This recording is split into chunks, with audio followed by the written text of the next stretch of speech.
ठीक है, तो हम बात करने वाले आज बी फार्मा फसल, ठीक है, फार्मास्यूटिकल एनालिसिस। कल हमने बात किया था कि आपका पहले हमने क्या देखा कि फार्मास्यूटिकल एनालिसिस होता क्या है, उसके टेक्निक कितने होते हैं, ठीक है, और एसिड बेस क्या होता है वो देख लिया था हमने, इंडिकेटर क्या होता है वो भी देख लिया आपने, एंड पॉइंट क्या होता है वो देखा, टाइट्रेशन क्या होता है वो देखा, टाइट्रेंट और टाइट्रेंट क्या होता है वो देखा। आज हम क्या पढ़ने वाले हैं, हम पढ़ने वाले स्ट्रॉन्ग एसिड किसको बोलेंगे, वीक एसिड किसको बोलेंगे, स्ट्रॉन्ग बेस किसको बोलेंगे और वीक बेस किसको बोलेंगे, एसिड बेस टाइट्रेशन देखेंगे और strong acid and strong base titration क्या होता है ये देखेंगे। ठीक है, तो देखिए स्ट्रॉन्ग एसिड का मतलब होता है कि किसी भी सबस्टांस को, जैसे मान लीजिए हमें पास कोई सबस्टांस है उसको हम डिजॉल्व करते हैं, ये ले लिए यहाँ पे एक्वस सोल्यूशन ले लिए, तो हमने HCl को इसमें डिजॉल्व किया तो ये क्या हो जाएगा, टूट जाएगा H प्लस में और Cl माइनस में। तो यानी कि ऐसे सबस्टांस जो क्या होता है जिसको एक्वस सोल्यूशन में डिजॉल्व करते हैं तो वो आयन में टूट जाता है पूरे तरीके से, क्या होता है पूरे तरीके से टूट जाता है, उसको हम क्या बोलते हैं स्ट्रॉन्ग एसिड बोलते हैं, क्या बोलते हैं स्ट्रॉन्ग एसिड, पूरे तरीके से टूट जाए उसको हम क्या बोलते हैं स्ट्रॉन्ग एसिड बोलते हैं। तो याद रखिएगा कि जो भी सबस्टांस होता है, कोई भी सबस्टांस जैसे HCl हो गया, ठीक है, H2SO4 हो गया, जब इसको हम क्या करेंगे डिजॉल्व करेंगे एक सोल्यूशन में तो ये हमारा क्या हो जाएगा आयन में टूट जाता है। तो यानी कि ऐसा सबस्टांस जो क्या हो आयन में टूट जाए कंप्लीटली उसको हम क्या बोलते हैं स्ट्रॉन्ग एसिड बोलते हैं। ठीक है, जैसे HCl था यहाँ पे। वीक एसिड क्या होता है, वीक एसिड का मतलब होता है कि ऐसे सबस्टांस जो पार्शियली यानी थोड़ा सा टूटे, पूरे कंप्लीटली वो क्या हो ना टूटे, उसको हम क्या बोलते हैं पार्शियली।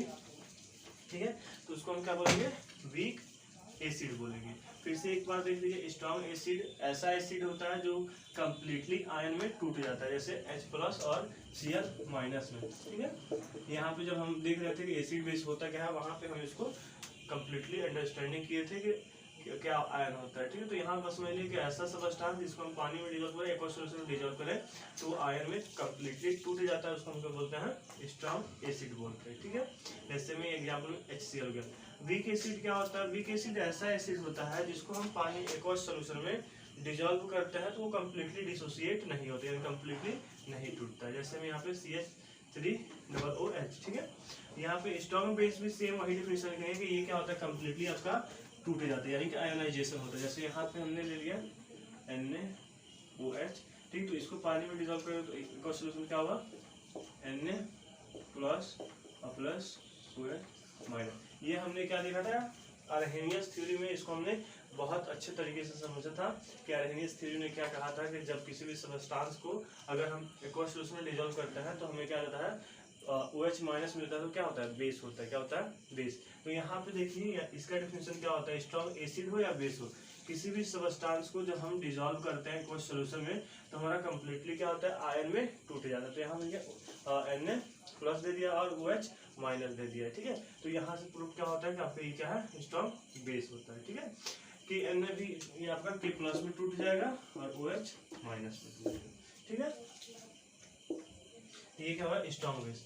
वीक बेस क्या होता है, वीक बेस जैसे में आपका वीक एसिड था ये कंप्लीटली डिसोसिएट नहीं होता, कंप्लीटली नहीं टूटता है, सेम उसी प्रकार ये क्या होता है आपका वीक बेस भी कंप्लीटली नहीं टूटता है, पार्शियली टूटता है। ठीक है, तो लिखेंगे weak base are those substance which not completely dissociate in aqueous solution, यानी एक्वस सॉल्यूशन में जो कंप्लीटली डिसोसिएट ना हो उसको हम क्या बोलेंगे वीक बेस बोलेंगे या वीक एसिड बोलेंगे। ठीक है, दोनों का डेफिनेशन सेम रहेगा, सिर्फ यहाँ पे बेस कर देंगे तो बेस का हो जाएगा और एसिड कर देंगे तो एसिड का हो जाएगा। ठीक है, एसिड बेस टाइट्रेशन क्या होता है, जैसे हमने कल देखा था, फिर टाइट्रेशन का इसको इरेज कर दे रहा है। टाइट्रेशन क्या होता है, टाइट्रेशन क्या होता है, दो चीज मिलकर होना टाइट्रेंट और टाइट्रेंट। ठीक है, तो हमने एक यहाँ पे बीकर लिया था, ठीक है, और यहाँ पे एक हमने क्या लिया था कोनिकल फ्लास्क लिया था। कोनिकल फ्लास्क में जो हमारा सबस्टांस था उसका हमें कंसंट्रेशन जो है पता नहीं था, इसका कंसंट्रेशन हमें क्या था पता था। ठीक है, तो यहाँ पे हम क्या करेंगे एसिड फिल कर देंगे। ठीक, यहाँ पे हमने क्या ले लिया बेस ले लिया, तो बेस का कंसंट्रेशन हमें पता नहीं है, एसिड का कंसंट्रेशन पता है। ठीक है, तो हम जब टाइट्रेट कराएंगे इसमें कोई भी आपका जैसे कोई सबस्टांस डाल देते हैं जो हमारा क्या इंडिकेटर के थ्रू काम करेगा। ठीक है, इंडिकेटर को डाल देते हैं। ठीक है। इंडिकेटर हमने क्या किया, इसमें डिसॉल्व कर दिया। तो एक बार क्या करें, बीकर में हमने एसिड ले लिया और कोनिकल फ्लास्क में बेस ले लिया। हमें एसिड की कंसंट्रेशन पता है और बेस का कंसंट्रेशन नहीं पता है, तो एसिड के कंसंट्रेशन से हम पता करते हैं बेस का कंसंट्रेशन। उसको हम क्या बोलते हैं, एसिड बेस टाइट्रेशन। क्या बोलते हैं, एसिड बेस टाइट्रेशन।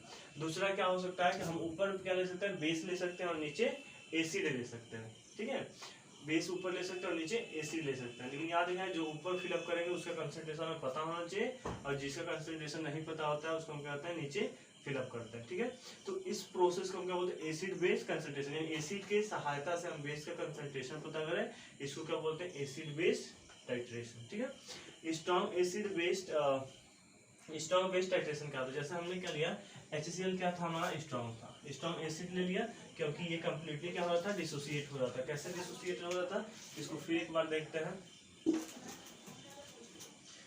जैसे हमने यहाँ पे एक और सोल्यूशन लिया, उसमें हमने क्या किया, आपका HCl डाला तो हमारा क्या हो जाए, H+ और Cl- हो गया। ठीक है, तो ये क्या होगा, कंप्लीटली डिसोसिएट हो जा रहा है। ठीक है, तो ये क्या हमारा स्ट्रॉन्ग एसिड हो गया। ठीक है, अब बात करते हैं स्ट्रॉन्ग बेस की। तो स्ट्रॉन्ग बेस में हमने क्या लिया है, यहाँ पे NaOH। तो इसको जब हम इसमें डिसॉल्व करें तो हमारा क्या टूट जाएगा, Na+ और OH-। तो ये भी क्या होगा, कंप्लीटली डिसोसिएट हो जा रहा है। तो जब कंप्लीटली सब्सटेंस डिसोसिएट हो जा रहा है तो ये हमारा क्या होगा, स्ट्रॉन्ग बेस हो गया। तो सिंपली डिफिनेशन क्या होता है कि जब हम स्ट्रॉन्ग एसिड और स्ट्रॉन्ग बेस के बीच में टाइट्रेशन कराते हैं तो हमारा क्या मिलता है, साल्ट प्लस वाटर मिलता है। क्या मिलता है, साल्ट प्लस वाटर। सिंपल सा अपने तरीके से डिफिनेशन लिखेंगे, strong acid and strong base titrate to form salt and water. ठीक है, जब हम इनके बीच में क्या करते हैं, टाइट्रेशन कराते हैं तो हमें क्या मिलता है, साल्ट और वाटर मिलता है। ठीक है, इसको हम बोलते हैं न्यूट्रलाइजेशन रिएक्शन, या फिर बोलते हैं न्यूट्रलाइजेशन टाइट्रेशन।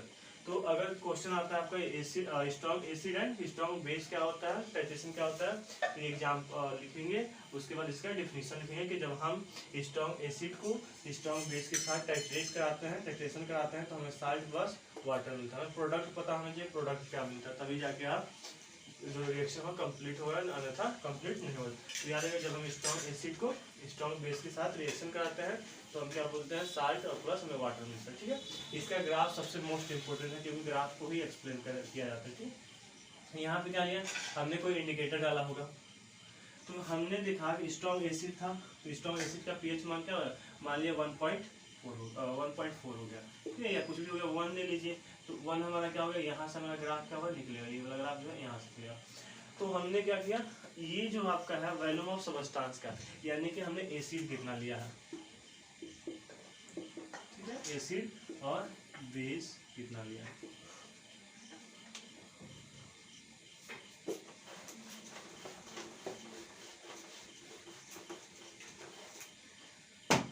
हमने क्या किया, एक बीकर लिया,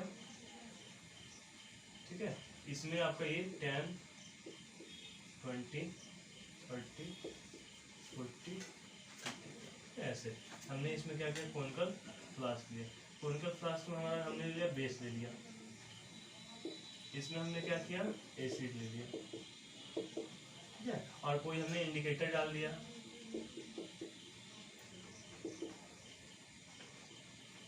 इंडिकेटर कोई डाल दिया इसमें। अब देखिए क्या कर रहे हैं हम, यहाँ पे ड्रॉप वाइज जो ये सबस्टेंस जो आपका ये लिखा है 10, 20, 30, तो ये क्या है कि हम इसमें से ड्रॉप वाइज जो है इसको नीचे की तरफ फॉल कराते हैं, गिराते हैं, नीचे की तरफ करेंगे, गिराएंगे। हम यहाँ पे जो हमारा बीकर में सबस्टेंस है, जो हमने एसिड लिया है, उसको पहले 10 ml गिराएंगे। नहीं, यहाँ से फिर कर दिए, ये सबस्टेंस फिर हो गया। तो अब हम क्या करेंगे, यहाँ पे 10 ml गिरा दिए, ठीक है, तो 50 से 40 तक आगे क्या हो जाएगा, फिर हमने रोक दिया, इंडिकेटर डाले हैं, जैसे ही हमारा क्या हुआ, एंड पॉइंट दे देगा तो हमारा कंप्लीट।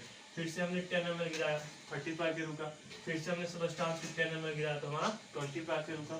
ठीक है, फिर हमने ऐसे गिराया तो ये क्या हो गया आपका 10 पे रुका। तो सेम ये प्रोसेस, जैसे ये उल्टा हम बता रहे हैं, यहाँ पे ऊपर जो 10 होगा ये 20, 30, 40 ऐसे हो जाएगा। ठीक है, तो हमने क्या किया, ये हमारा पीएच मीटर है, ये यहाँ पीएच बताता है कि सबस्टेंस का पीएच ग्राफ बताता है। ठीक है, तो हमने 10 ml डाला तो हमारा पीएच कितना हुआ, 2 हुआ। ठीक है, जैसे हमने 10 ml एसिड को डाला बेस में, पता करने के लिए कंसंट्रेशन बेस का, तो हमारा क्या हुआ, 10 हुआ, तो हमारा पीएच कितना हुआ, 1। फिर हमने और ड्रॉप वाइज डाला तो हमारा जब 20 पे डाला तो हमारा कितना हुआ, आपके यहाँ पे 20 हुआ। फिर हमने क्या किया 30 पे डाला तो हमारा कितना हुआ 3 हुआ। ठीक है, ऐसे करते करते हमारा क्या हुआ ये हो गया। 7 पे हमारा कितना हुआ 60, यानी जैसे ही हमने यहाँ से 60 ml जो है आपके कंपाउंड को एसिड को जैसे हमने डिजोल्व किया किसमें बेस में, तो हमारा एंड पॉइंट क्या हुआ मिल गया। क्या हुआ मिल गया। तो एंड पॉइंट हमारा किसमें मिला है 7 पे मिला है। आपको पता होना चाहिए कि जिस सबस्टांस का पीएच वैल्यू कितना हो 7 होता है उसको हम बोलते हैं न्यूट्रलाइजेशन। क्या बोलते हैं न्यूट्रलाइजेशन। तो इसी को इसीलिए हम बोलते हैं strong acid strong base titration को न्यूट्रलाइजेशन टाइट्रेशन या न्यूट्रलाइजेशन रिएक्शन। तो आज हमने जो देखा वो समझ में आपको आ गया होगा, नहीं समझ में आया तो कमेंट करेंगे ताकि हम फिर से उसको और डीपली समझाने का कोशिश करें। Thanks for this video.